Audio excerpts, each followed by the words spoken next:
जी, तो हम लोग आते हैं कुछ संविधान के ऑब्जेक्टिव से संबंधित। मेरे पास कुछ क्वेश्चन हैं जो बिहार दरोगा और बीपीएससी में मैक्सिमम इस एरिया से आ सकता है।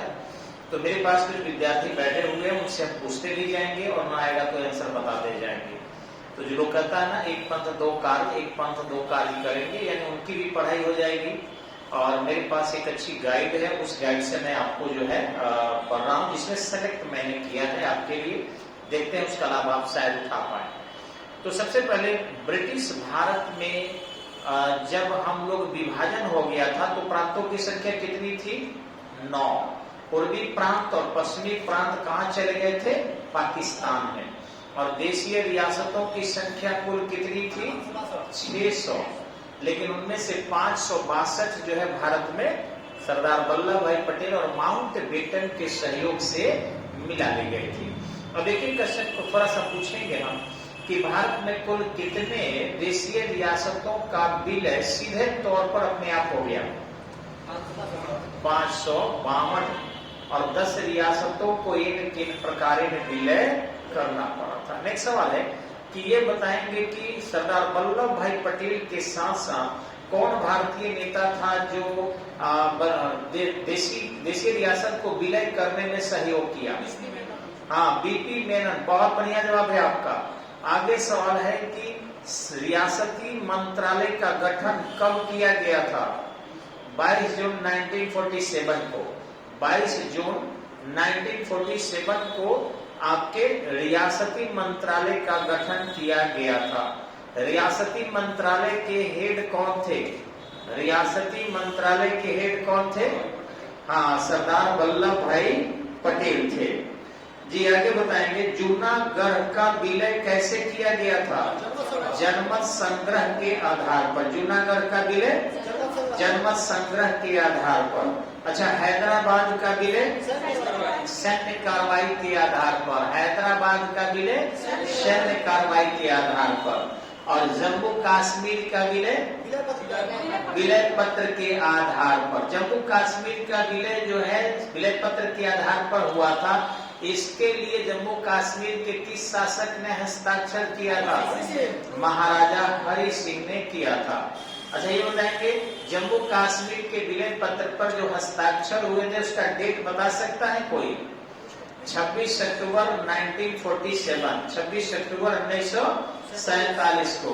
अच्छा, ये बताएंगे कि भारत जब आजाद हुआ था तो उस समय भारत के राज्यों को कुल कितने श्रेणी में बांटा गया था?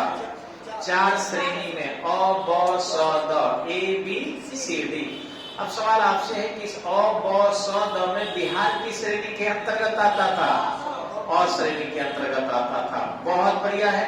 और ये बहुत सारे आपके कंपटीशन में आने वाले क्वेश्चन हैं, इसलिए थोड़ा सा और देखेंगे हम लोग। संविधान सभा का गठन किस समिति के सिफारिश पर हुआ था? कैबिनेट मिशन के सिफारिश पर हुआ था। देशीय रियासतों से कितने मनोनीत सदस्य आए? 93। और ब्रिटिश प्रांत से 292 और ब्रिटिश कमिश्नरी से 4। संविधान सभा के टोटल सदस्य 389। टोटल सदस्य। संविधान सभा के जो गठन किए गए थे उसका पहली बैठक 9 दिसंबर 1946।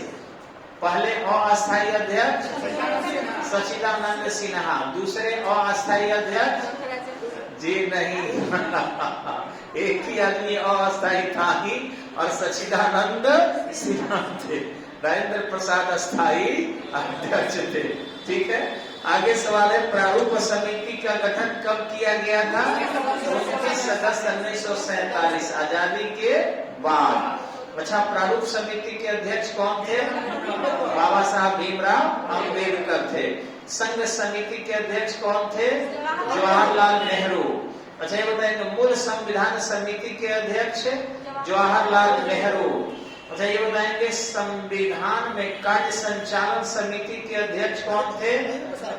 नाम मणिकलाल मुंशी और तब थे कन्हैया लाल।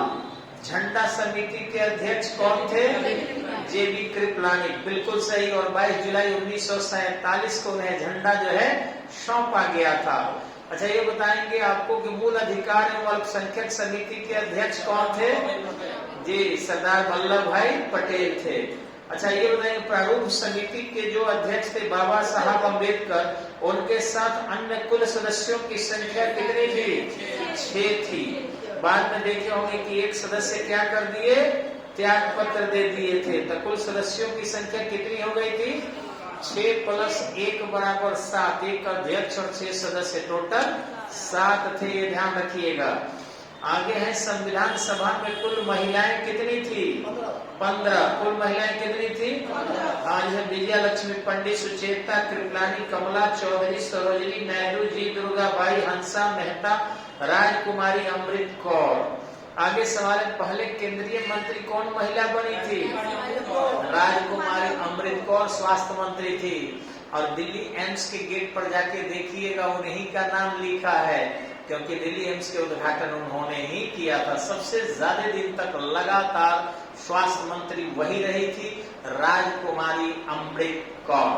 अच्छा ये बताएंगे, आपकी संविधान सभा की अंतिम बैठक कब हुई? 24 जनवरी 1950। 24 जनवरी 1950। ये बताएंगे संविधान को कब लागू किया गया? 26 जनवरी 1950। उसी दिन भारत गणतंत्र हुआ। 24 जनवरी को ही राष्ट्रगान जन गण मन एक्सेप्ट किया गया और 26 जनवरी को वंदे मातरम राष्ट्रगीत के रूप में एक्सेप्ट किए गए थे। अच्छा ये बताएंगे, BN राव का पूरा नाम क्या था? बेनेगल नरसिंह राव। बेनेगल नरसिंह राव, ये ध्यान रखें कि ये संविधान सभा के संवैधानिक सलाहकार थे। संविधान सभा के संवैधानिक सलाहकार थे। अच्छा ये बताएंगे, जयप्रकाश नारायण और तेज बहादुर सप्रू। जयप्रकाश नारायण और तेज बहादुर सप्रू संविधान में क्या कर रहे थे? संविधान सभा में जी बिल्कुल, वो संविधान सभा के सदस्य भी चुनकर नहीं आए थे। पश्चिम बंगाल से बाबा साहब भीमराव अम्बेडकर आए हुए थे। अच्छा ये बताएंगे, निम्न में से कौन संविधान सभा का सदस्य कभी नहीं बना? आप बताएंगे, जवाहरलाल नेहरू, राजेंद्र प्रसाद और सरदार वल्लभ भाई पटेल, महात्मा गांधी। महात्मा गांधी, राजेंद्र प्रसाद तो संविधान सभा के अध्यक्ष थे, महात्मा गांधी जो है वो चुनकर नहीं आए थे। तो इसे याद होना चाहिए आप लोगों को, इतनी छोटी छोटी गलती कैसे कर रहे हो जाता है। आप समझ रहे कि शायद सदस्य नहीं अध्यक्ष थे, तो आपको शायद पता होगा कि लोकसभा का सदस्य ही लोकसभा का अध्यक्ष बनता है। अगर संविधान सभा के सदस्य नहीं होते तो राजेंद्र प्रसाद अध्यक्ष कैसे होते, ये जानना चाहिए था। अच्छा ये बताएंगे, संविधान के प्रस्तावना को किसने पढ़ा था? जवाहरलाल नेहरू ने। कब पढ़ा था? 13 दिसंबर 1946 को। प्रस्तावना पाठ को कब एक्सेप्ट किया गया था? 22 जनवरी 1947 को। आगे बताएंगे कि संविधान बनाने में कुल कितना समय लगा था? 2 वर्ष 11 माह 18 दिन। ये सब तो आजकल गांव-गांव के बच्चे एकदम छोटे छोटे चीज को रट गए हैं। अच्छा ये बताएंगे, संविधान के स्रोत के अंतर्गत संसदीय प्रणाली कहाँ से लिया गया? ब्रिटेन से। एकल नागरिकता ब्रिटेन से। मंत्रिमंडल का लोकसभा के प्रति सामूहिक उत्तरदायित्व ब्रिटेन से। राष्ट्रपति की संवैधानिक स्थिति ब्रिटेन से, ना ब्रिटेन से। उपराष्ट्रपति का पद हम लोग लिए हैं अमेरिका से, ध्यान रखिएगा। संघात्मक व्यवस्था कहाँ से लिए हैं? कनाडा से। अवशिष्ट शक्तियां केंद्र के पास होती है, कहाँ से लिए हैं? कनाडा से। सबल केंद्रीयकरण की व्यवस्था कहाँ से लिए हैं? कनाडा से। अच्छा आगे बताएंगे आप कि मूल अधिकार निम्न में से कहाँ से लिए हैं, ये बताइए। मूल अधिकार हम लोग लिए हैं जापान से। मूल अधिकार लिए हैं रूस से। मूल अधिकार लिया 1935 के अधिनियम से। मूल अधिकार लिए हैं ब्रिटेन से। जी 1935 के अधिनियम से। सबसे पहले हम मूल अधिकार लिए अमेरिका से, क्योंकि अमेरिका के संविधान जो 1790 में लिखा गया 1793 में लागू हुआ, वो विश्व का सबसे पहले आधुनिक संविधान है, जिसमें अभी तक मात्र 33 संशोधन हुए हैं, 7 अनुच्छेद है। उस संविधान में मूल अधिकार की बातें कही गई थी, उसी मूल अधिकार को हमने लिया है। लेकिन एक चीज और है कि मूल अधिकार को हमारे मोतीलाल नेहरू ने नेहरू रिपोर्ट के अंतर्गत लिया था। और शायद और भी जान ले कि वही अधिकार को 1931 में कराची अधिवेशन के अंतर्गत, जब सरदार वल्लभ भाई पटेल अध्यक्ष थे, कांग्रेस ने स्वीकार किया और 1935 में अंग्रेजों ने शामिल किया। बाद में उसी मूल अधिकार को हम लोग जो है 26 जनवरी 1950 के संविधान में लागू भी कर दिए। तो हम लोग ये मानते हैं कि मूल अधिकार अमेरिका से लिए हैं। ठीक है, आगे है मौलिक कर्तव्य कहाँ से लिए हैं? रूस से लिए हैं। मौलिक कर्तव्य की कितनी सिफारिशें स्वर्ण सिंह समिति ने की थी? 8। 42वें संविधान संशोधन के अंतर्गत मूल कर्तव्य कितने शामिल किए गए? 10। और वर्तमान में मूल कर्तव्य कितने हैं? 11। यानी शिक्षा को भी मूल अधिकार के 11वें, यानी अपने बालकों के अनिवार्य स्कूल भेजने की व्यवस्था 11वें कर्तव्य के रूप में भारतीय संविधान के अनुच्छेद 51 क में स्थापित कर दिया गया है, जो भाग 4 क के अंतर्गत स्थापित है। आगे बताएंगे मूल कर्तव्य हम लोग लिए सोवियत संघ से। ये बताएं अनुच्छेद का प्रावधान कहां से लिए? जापान से। अनुच्छेद का प्रावधान लॉ एंड ऑर्डर जापान से, लॉ एंड ऑर्डर जापान से। संविधान संशोधन दक्षिण अफ्रीका से। अनुच्छेद 368 कहां से लिए हैं? दक्षिण अफ्रीका से लिए हैं। गणतंत्रात्मक व्यवस्था फ्रांस से, रिपब्लिकन स्टेटस हम लोग फ्रांस से लिए हैं। फ्रांस में 5वां गणतंत्र की व्यवस्था अभी वर्तमान में है। आगे आपातकालीन उपबंध कहां से लिए हैं? जर्मनी से। लेकिन कहीं कहीं वाइमर कॉन्स्टिट्यूशन भी लिखता है, क्योंकि जर्मनी में वाइमर कॉन्स्टिट्यूशन की बात है भी, इसलिए हम लोग जर्मनी से ही आपात उपबंध लिए हुए हैं। 352, 360 एंड 356। आगे भारतीय संविधान की प्रस्तावना जो है भारतीय संविधान की व्याख्या में मदद करती है। ये बताएंगे कि भारतीय संविधान में भारतीय संविधान के अंगीकरण की तिथि क्या लिखा गया है? ये 26 नवंबर 1949 लिखा गया है। अच्छा, ये बताएंगे मोटे तौर पर एक बार फिर से संविधान संशोधन प्रक्रिया जी। दक्षिण अफ्रीका समवर्ती सूची, ऑस्ट्रेलिया से गणतंत्र, फ्रांस से मौलिक कर्तव्य, रूस या USSR United state of Soviet Republic टूट गया तो रूस हो गया है। मौलिक कर्तव्य रूस से। अच्छा, आपात उपबंध जर्मनी या वाइमर से। राज्य के नीति निदेशक तत्व आयरलैंड से। संघात्मक व्यवस्था कनाडा से। उपराष्ट्रपति का पद यूएसए से। सर्वोच्च न्यायालय के अधिकार यूएसए से। मौलिक अधिकार यूएसए। संसदीय प्रणाली ब्रिटेन से हमने लिया है। विश्व का कौन सा देश है जिसका अपना लिखित संविधान नहीं है? ब्रिटेन का। पंथ निरपेक्ष हमने कब डाला था अपने प्रस्तावना में? 42वें संविधान संशोधन 1976 के अंतर्गत। ये बताएंगे कि गणराज्य का अर्थ क्या होता है? जिसके शासनाध्यक्ष एक निश्चित अवधि के लिए निर्वाचित किए जाते हैं, उसको क्या कहते हैं हम लोग?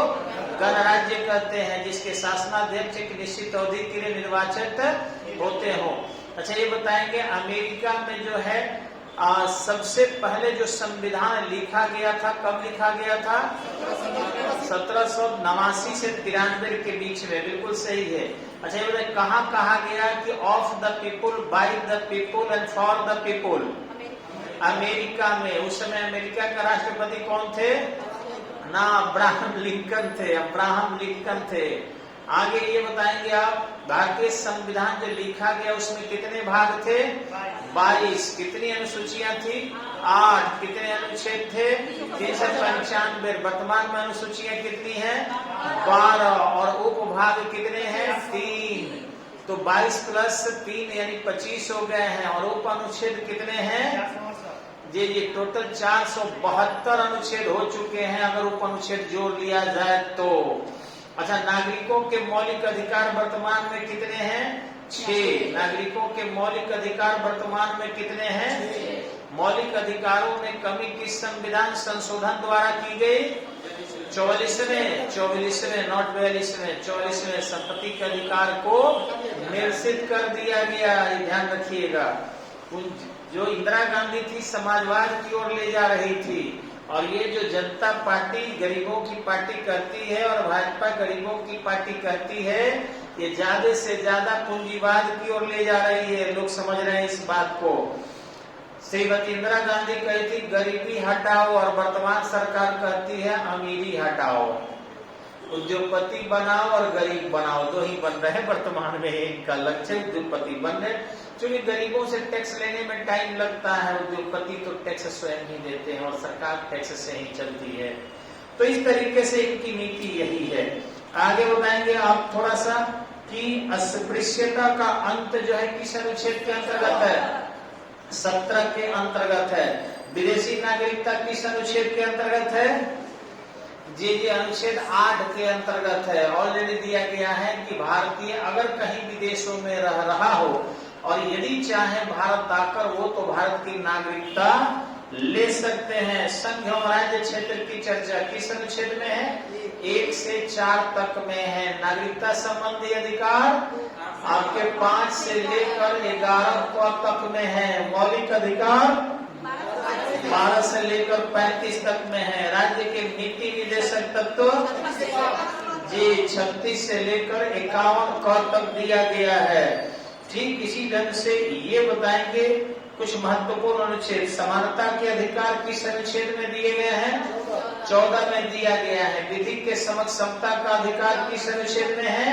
14 में है। लोक नियोजन में अवसर की समता का अधिकार 16 में दिया गया है।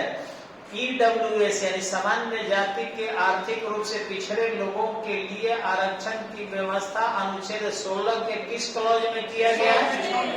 ना, अनुच्छेद 16 क्लॉज 6 में किया गया है। ध्यान रखना है, आ सकता है। बच्चों को निःशुल्क 6 से 14 वर्ष के बच्चों को निःशुल्क शिक्षा ये किस मौलिक अधिकार में डाला गया है? 21 क में 51 क नहीं, 21 क में 51 क वाला जो है वो राज्य का नीति निर्देशक तत्व है, मूल अधिकार नहीं है। आगे आप बताएंगे मानव के दुर्व्यापार एवं बलात् श्रम पर प्रतिषेध 23 में लगाया गया है। 14 वर्ष से कम उम्र के बालकों के कारखानों में नियोजन पर प्रतिबंध अनुच्छेद 24 में लगाया गया है। आगे बताएंगे अल्पसंख्यक वर्गों के हितों के संरक्षण की बात किसमें कही गई है? 29 में किया गया है। मौलिक अधिकारों के लिए सर्वोच्च न्यायालय द्वारा रीति जारी करने के अधिकार किसमें? 32 में। और हाई कोर्ट 226 में। बहुत बढ़िया। समान न्याय और निःशुल्क विधिक सहायता किसमें दिया गया है? ना, समान नागरिक संहिता 44 है 39 क में। 39 का में। ग्राम पंचायत का गठन 40 में, जिसको 73वां संविधान संशोधन 1992 के अंतर्गत भारतीय संविधान के अनुसूची 11 के अंतर्गत कुल 29 विषय डाले गए और यह 1992 में किया गया, 93 से लागू हो गया। बालकों को निःशुल्क एवं अनिवार्य शिक्षा की व्यवस्था किस अनुच्छेद में था? 45 में। अब कौन से संशोधन करके 21 क में डाला गया है?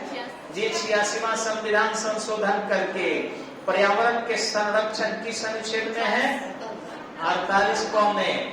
मौलिक कर्तव्य भाग 4 कहां से कहां तक है? अनुच्छेद 51 क ए से लेकर और फिर आपके 11 तक। धन विधेयक किस अनुच्छेद में है? 110 में। धन विधेयक वार्षिक वित्तीय विवरण 112, वार्षिक वित्तीय विवरण 112, वार्षिक वित्तीय विवरण, वित्तीय आपात 360, वित्तीय आपात 360, वित्तीय आपात, संविधान संशोधन 368, संविधान संशोधन, लेखानुदान 116, लेखानुदान, लेखानुदान, राष्ट्रीय आपात 352, राष्ट्रीय आपात, राज्यों में राष्ट्रपति शासन 356, राज्यों में राष्ट्रपति शासन, सर्वाधिक बार राष्ट्रपति शासन उत्तर प्रदेश 10 बार, सर्वाधिक बार राष्ट्रपति शासन उत्तर प्रदेश 10 बार, सर्वाधिक दिन तक राष्ट्रपति शासन ना पंजाब, सर्वाधिक दिन तक लगातार, ध्यान रखिएगा आपके पंजाब में। हिंदी भाषा में संविधान का प्राकृतिक पाठ प्रस्तुत किया गया किस अनुच्छेद के अंतर्गत? 394 क के अंतर्गत संविधान का हिंदी रूप मैंने कहा है। आगे सवाल है कि नगर पालिका के अंतर्गत कौन सी अनुसूची है? 12। नगर पालिका के अंतर्गत और कितने विषय हैं? 18। कितने विषय हैं? 18। तो बस इस वीडियो में इतना है। आगे के तीसरे वीडियो में हम लोग अन्य संविधान के क्वेश्चन डालेंगे। धन्यवाद।